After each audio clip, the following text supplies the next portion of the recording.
There are two ways you can make curved arrow in Canva.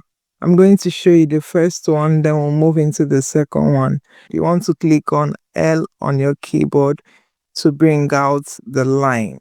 From here, you see this line end, you want to add arrow.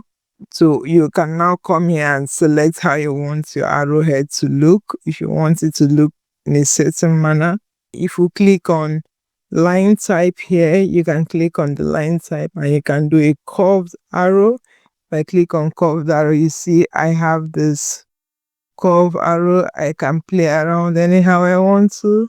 And from here, I can increase the stroke style of my arrow to increase the stroke weight. I can make my arrow dotted. I can make it lesser dotted, more less dotted, and all clean. We have our arrow sets. If you want to change your arrow color, just click on the arrow again and come to stroke color here and select a color that would work for you. If you want to use this color, you can apply the color to your arrow. The second way to make a curved arrow is just to come into your elements library here and search for curved arrows. And if you go into graphics, you will see all these preset arrows that are already in Canva library.